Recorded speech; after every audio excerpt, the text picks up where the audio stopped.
Alas 9 na, isa lang ang ibig sabihin yan. Be alive na.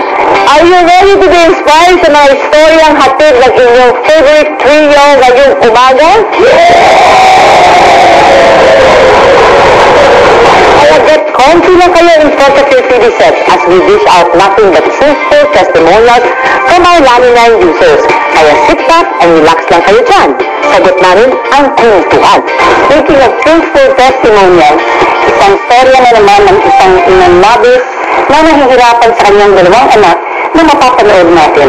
Itong kwento ni Nanay Angelina at kanyang mga anak na si Arnold at si Mary Ann. Si Arnold po ay isang schizophrenic at si Mary Ann naman po ay bipolar.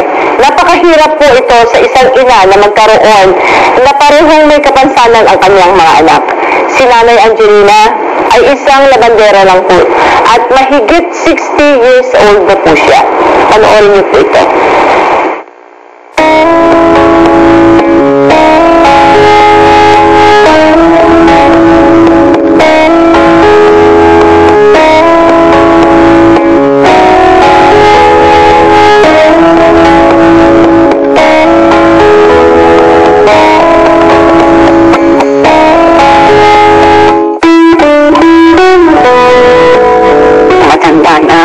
Sino ang magbagay sa kanilang dalawa?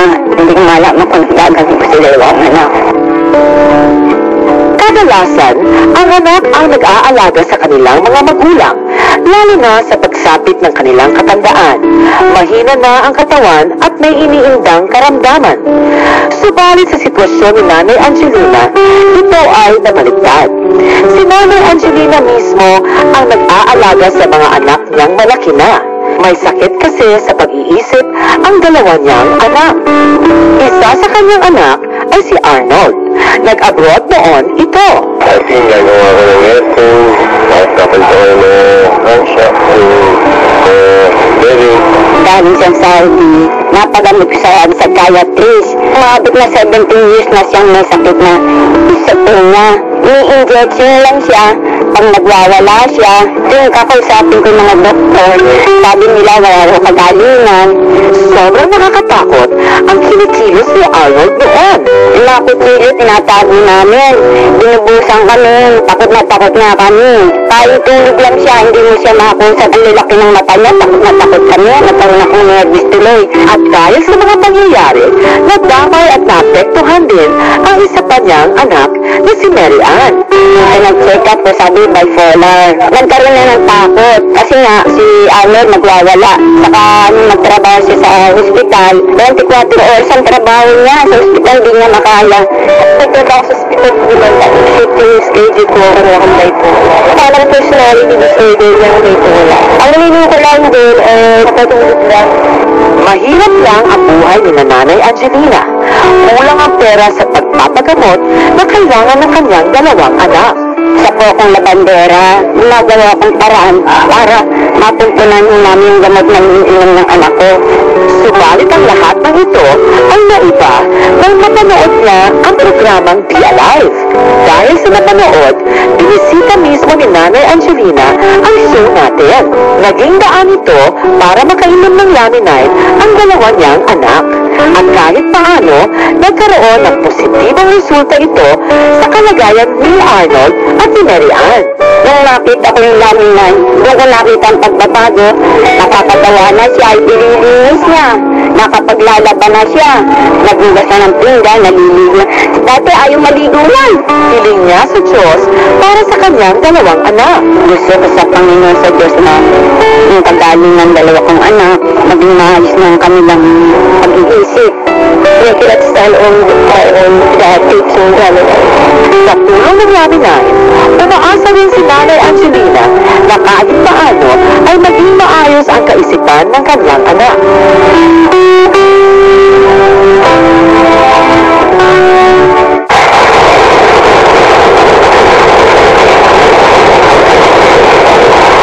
Life-changing talaga ang dulot ng Laminine sa magkapatid na Arnold at Mary Ann. Isipin niyo po na si Arnold na may schizophrenia at si Mary Ann na may bipolar ay unti-unting bumubuti ang kalagayan sa pag-take ng laminine.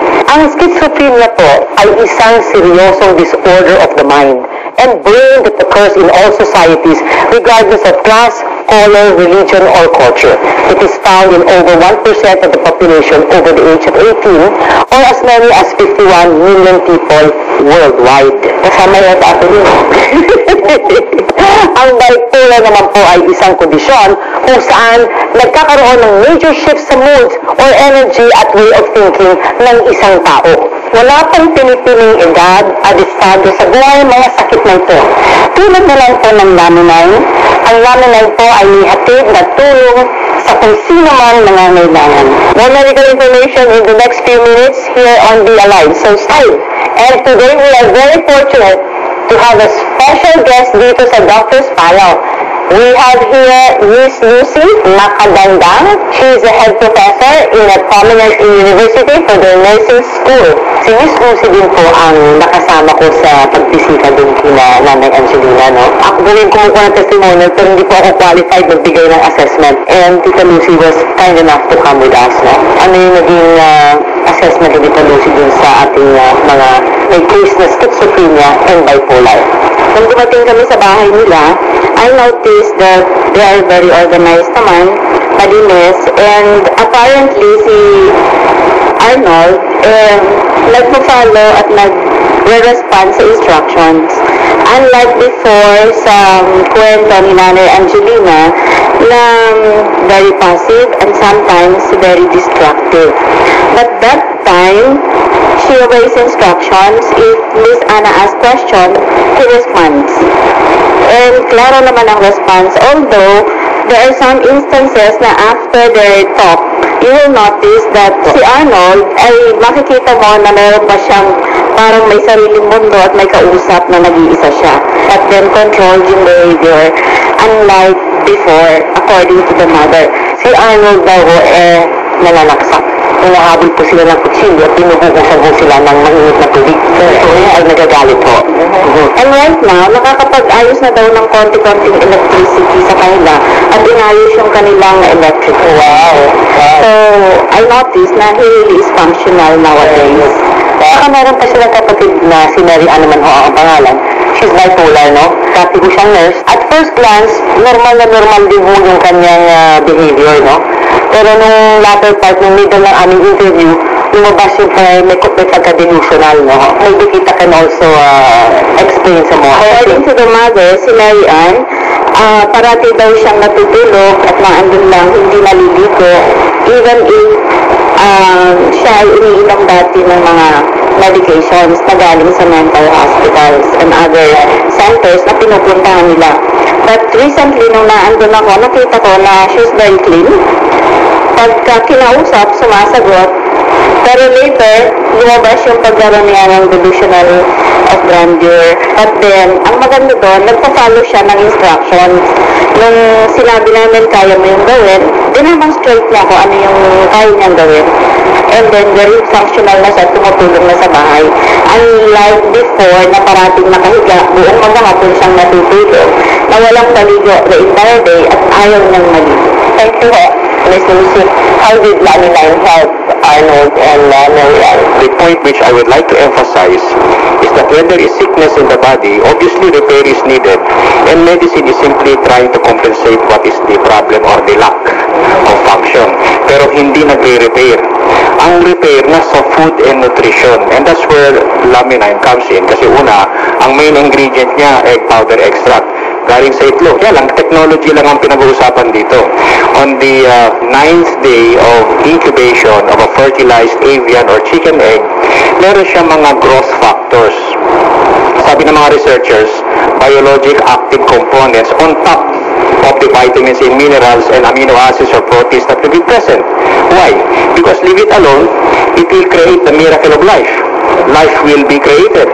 So, through technology, kinuha yun. Hinaluan nila ng mga protein molecule to serve as a carrier para na makalusot sa gastric barrier.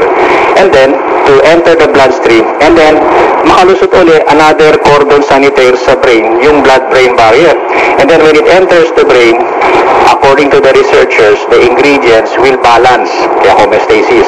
Three major systems of the body: the hypothalamic system, the pituitary system, and the adrenal. So, yung hypothalamic nasa middle brain, yung pituitary below it, middle brain din. And then yung adrenal on top of the kidney. Ibig sabihin na top to bottom mechanism. That will enhance the repair at this cellular level. Hindi lang sa brain. Lahat. Sa buong katawan. Kaya nga yun, nag-improve ang function, nag-improve ano. The problem is still there and medicine is still needed. But we can now definitely see as evaluated by a professional healthcare specialist na mayroong improvement. Kaya dapat i-combine the proper medical care, nutritional support, and that's where the ingredients of Laminin comes in. And Dr. Ria, thank you, Dr. Ali. With regards to the cases we have today, it's more of mental health. So, ang mental health talaga is very important. Kaya ang ating Department of Health nagkaroon na ng mental health awareness. So, marami kasing paraan para malaman mo kung may senyales ka na pwedeng magkaroon ka ng mental disorder. One, sobra kang depressed. You don't like doing pleasurable things. Yung ayaw ng maligo, ayaw makain, ayaw, kung baga nag-detach ka na sa society. Yung iba naman may suicidal tendency. Yung coordination ng thought, yung pag-iisip mo, yung mood mo, and yung behavior mo, hindi na siya consistent. So, ang nangyayari, doon lumilitaw na yung mga mental illness na tinatawag natin yan, schizo, bipolar. In Laminin, it coordinates everything, the mood, the behavior, and the physical activity because of the ingredients. Meron tayong Laminin, yung fibroblast growth factor. So, nakapamay niya to regulate the neurotransmitter in the brain. I-ano mo rin yung cause. Number one daw dyan, genetics din eh. It plays a role. Number two, kahit ipang magkapatid sila. Number two, neurobiologic, yun na, cellular level. Pwede rin dyan yung environmental, yung mga substance abuse. Yung iba rin, sabi ni Dr. Nutritional. Laminin, kahit one capsule, nagkaroon ng epekto. Yung ang Laminin, nare-regulate niya. So, yung what is good, itinataas niya. What is bad, binababa niya. So, yung supply ng neurotransmitter to function the thought, the behavior, the mood, kumbaga in synchrony. I know that bipolar is para pong manic depressive, no? They are either high or down. It's a very difficult illness and they have to take medications all their life.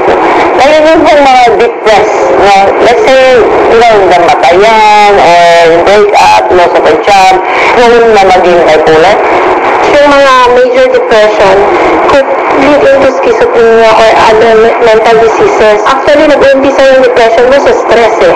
When you are stressed, yung hormones mo, yung serotonin mo, mababa. Tapos mataas yung cortisol mo. But then in Laminin, meron tayong amino acid na katulad lysine, glutamate, lysine that has the ability to regulate the level of serotonin. So yung mood mo, yung ability to cope with stressful situation is better. You can cope up. Pag nade-depress ka kasi, may mga tao na you have the same kind of, walang din ng mahal sa buhay, pero bakit ka hindi ka nakaka-cope up na gano'n? So yung level kasi ng serotonin nila, mas mababa. Yung reaction nila dun sa situation, iba. So, when you take Laminin, that's a good thing kasi whatever situation you're into, so kahit may sakit, depressed ka na yan, when you take Laminin, physically, emotionally, psychologically, nagbabalance na. We have to address this issue, no, of mental disorder in this country, no? Kasi dito po sa Pilipinas, pag sinabi pong depressed, automatically, ang iniisip po ng karamihan ay loko-loko or baliw. But in other countries, depression is a real issue that is dealt with medically, no? So kung depressed po tayo, or meron kayong loved ones po na depressed, hindi po ibig sabihin po ay baliw yun. Tama. Research on our product because it is a wonderful product that can really enhance your mental, emotional, physical condition. And, our life brings us so many challenges and ang Laminin po does wonders. Experience the wonders of Laminin. Come to the office. We offer free infinitus testing and you can have the doctors answer all your questions. At sa aming pagbabalik, makibalita naman tayo sa ating channel. Good morning, Olan. Good morning to Ma'am Susan. Well, meron na naman tayo mga special guest para sa ating televiewers. Good news. Mga hero na naman. Yes, kung saan ang mga kababayan nagtipon-tipon, hindi naglangan ng kahirapan ng mga nangangailangan ng laminay. Wow, laging malalim itong si Olan, pero malalim talaga katulad mo ang ating mga guest. Kababaihan, nung isang beses yung mga senior citizen, ngayon naman ay ating mga young ones, okay? Young ones. Okay. So, today we have Maya Elena Hingero, si director natin yan, and Miracle Worker Group, no?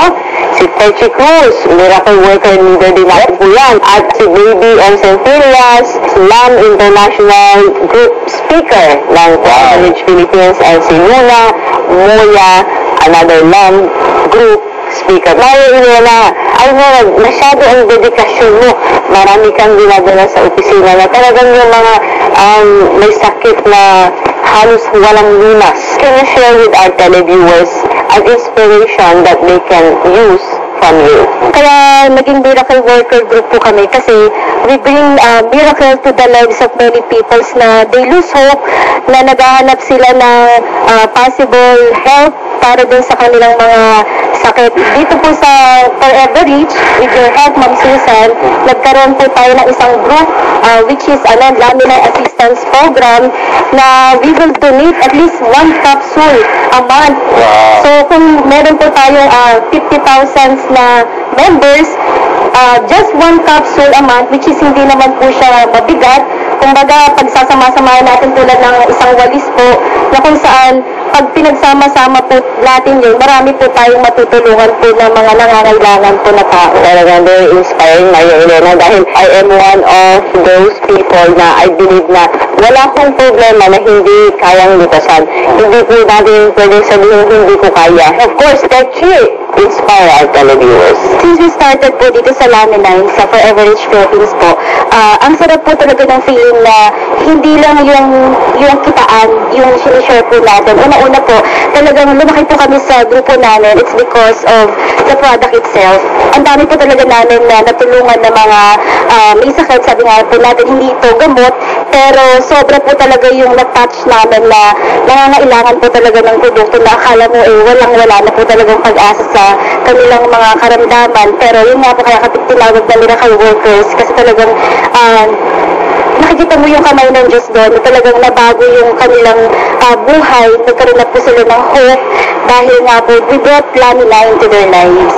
Techi, can you give me one of the closest person in your life or strongest testimonial that you were impressed na nagawa ng Laminine? Si Joey Cruz po, siya po yung asawa ko na burn victim po. Kasi kung hindi po talaga dahil sa Laminine, hindi ko alam kung paano ko na po haharapin yung buhay namin mag-asawa na yung mukha niya hindi na po natin maihaharap sa tao.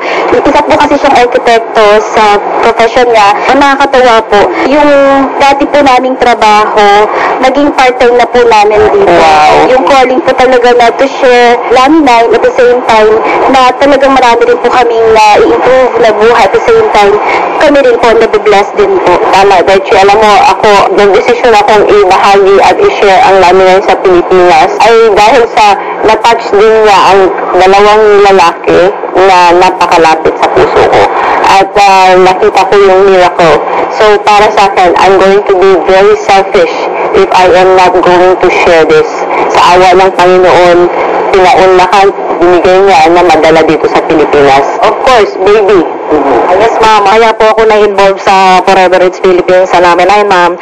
Sabi nga, it is almost a sin not to share the amazing benefits of Laminine. Meron po akong matinding nakita na ang mission ko po ngayon ay hindi lang po yung kita, bonus na lang po kasi nakita ko po na maraming natutulungan po ng produkto natin. Isa na po si Rupert Special. Kilala niyo po, napalabas po siya sa isang episode sa season 2 na si Rupert Special, friend po namin. Na-aksidente po siya ng motor by February. In 19 days po, 1 capsule a day lang po. Alam niyo po, naging normal po siya. Kaya po nakakatuwa po talaga ang nakakatulong. Kasi po, nung daw po lumabas po siya sa hospital, madam, para po siyang hayop galing po sa gubat. pero nung na-try po niya yung Lamine in just 4 days lang po, meron na pong improvement. So, nagpapasalamat po ako na ito pong way po namin para po lahat po ng tao ay makita po yung katotohanan na hindi lang po to hearsay. Kasiyahan po ng iba, madam, kasiyahan ko na rin po. Very good, very good.